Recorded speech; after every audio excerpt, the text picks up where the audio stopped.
Hi అండి, ఈరోజు నేను చేసేది సాబుదానా కిచిడి అండి. ఇదిగోండి సగ్గుబియ్యం మార్నింగ్ నానబెట్టాను, కడిగి ఇదిగోండి పొడి పొడిలాడుతూ వస్తుంది. గ్లాసున్నర నానబెట్టాను.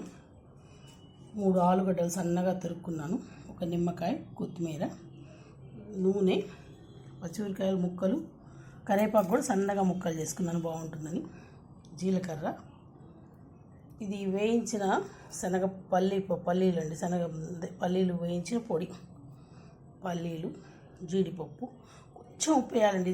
దీంట్లో ఎక్కువ ఉప్పు పట్టదు సాబుదానాలో, ఉప్పు, పసుపు, అంతేనండి. ఒక మిరపకాయ కూడా వేసుకోవచ్చు. స్టవ్గా చేసుకోవటమేనండి. నూనె వేసుకుందాం.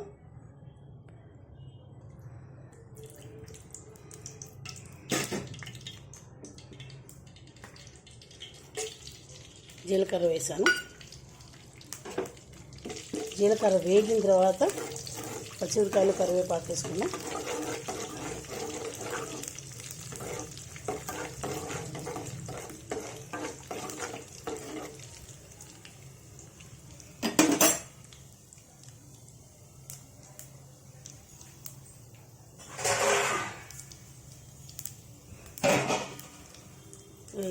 దీంట్లోకి పచ్చిమిరకాయలు, కరివేపాకు వేసుకుని, కరివేపాకు ముక్కలుగా చేసుకుంటే బాగుంటుందని చేశాను, అది మీ ఇష్టం. ఒక మిరపకాయ వేసానండి, 2 మిరపకాయ వేసాను. ఒక పచ్చిమిరకాయలు, ఆలుగడ్డలు, జీడిపప్పు కూడా వేసాను. కొంచెం వేగినట్టయితే పల్లీలు, కొందరు పల్లీలు కచ్చాపచ్చ వేసుకుంటారు, నేను పల్లీలుగా వేసాను. పైన పొడి కూడా వేస్తాను.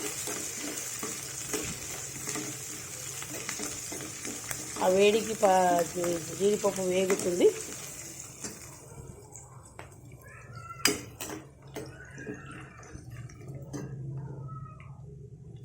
ఆలుగడ్డ ముక్క వేసాను. ఆలుగడ్డ ముక్క మరీ మెత్తబడకుండా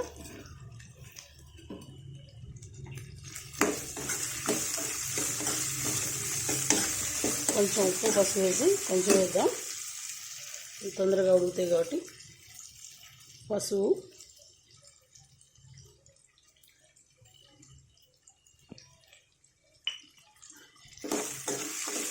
ఇప్పుడు కొంచెం సేపు మూత పెడదామండి. ఇదిగోండి ఉడికింది. ఇప్పుడు మనం దీంట్లో సగ్గుబియ్యం వేసేసుకుందాం.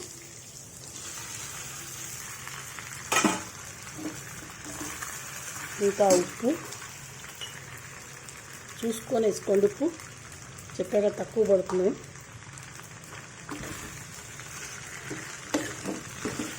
మళ్ళీ కలుపుతుందండి. దీంట్లోనే మనకు కావాల్సినంత ఈ పొడి వేసుకోవాలి, పల్లీల పొడి. పల్లీలు వేయించుకున్నాను డ్రైగానే, ఎంత కావాలంటే అంత వేసుకోవచ్చండి, ఎందుకంటే అతుక్కోకుండా బాగుంటాయి. దీంట్లో కొంచెం నిమ్మకాయ, ఎంతవరకు పిండుకోవాలో అంతవరకే పిండుకోండి కావాల్సిన. కొందరు పిండుకోకుండా కూడా ఉపవాసం వాళ్ళు పిండుకోరు.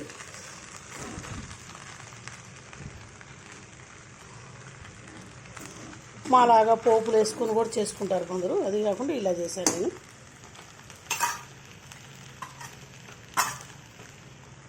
కొంచెం కొత్తిమీర వేసాను.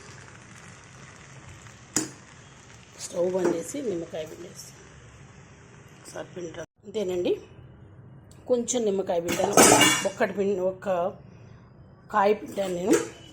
ఇష్టమైన వాళ్ళు పిండుకోవచ్చు, లేకపోతే లేదండి, అది కూడా మీ ఇది చూసుకొని పిండుకోండి. అంతేనండి, సాబుదానా కిచిడి ట్రై చేయండి, టేస్ట్ చేయండి. చెయ్యని వాళ్ళు మ్యాక్సిమం 99% అందరికీ వచ్చిందేమో. నా పద్ధతిలో నేను చేశాను. Please like, share, comment, subscribe to Bhargava Sharma బ్రాహ్మణ హోటల్. నమస్తే.